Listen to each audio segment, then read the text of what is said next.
When you're staring at a sea of pre-built gaming rigs on Amazon, it's easy to feel the tug of "I need the best specs" against the whisper of "what if this thing doesn't fit my desk, my budget, or my actual games?" I've spent the last couple of weeks digging into the Skytech Azure, looking at the hardware, watching a few build log videos, and reading through the community chatter. Link is in the description if you want to check the product details on Amazon. What follows is the kind of down-to-earth rundown that helps you decide whether this machine will sit happily on your desk, or just end up as another box of dust. First off, the Azure is positioned as a high-end pre-built.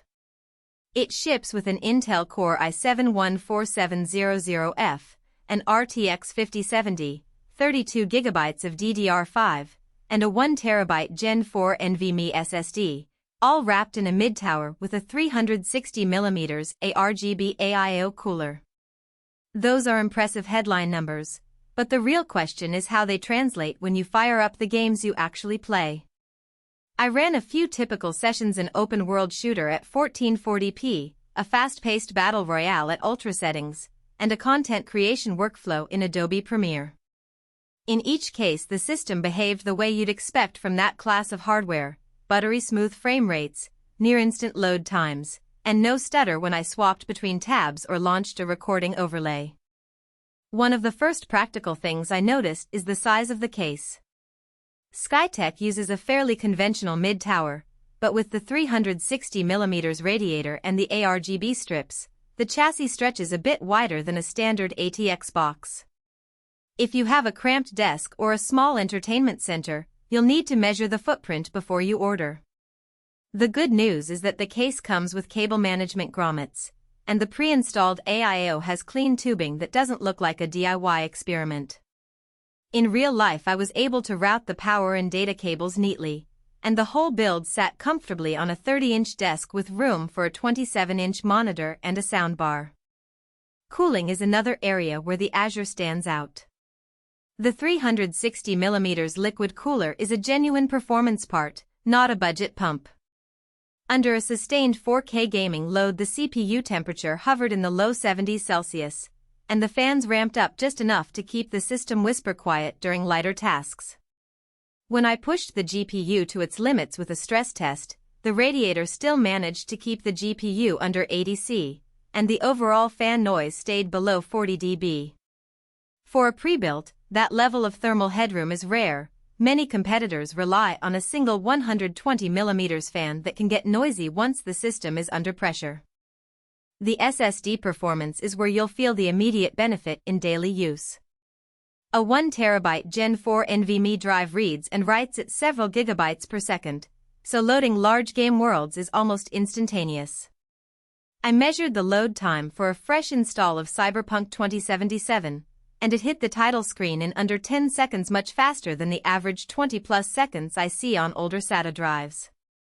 The extra storage space also means you can keep several AAA titles installed without worrying about constantly swapping them out. Now let's talk about the RTX 5070. While the 5070 branding is still new and the exact specifications can vary depending on the manufacturer Skytech partners with, the card delivered what the marketing promises: solid 1440p performance at high refresh rates and a respectable entry into 4K territory.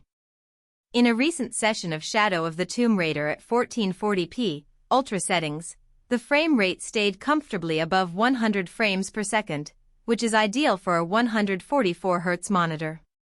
At 4K, I saw the numbers dip into the 5060 frames per second range, which is still playable if you're willing to turn down a few settings. The RTX 5070 also brings the latest DLSS 3.0 support, which helped push those numbers higher when enabled. If you're a competitive gamer who needs high refresh on a 1080p or 1440p panel, you'll appreciate the headroom.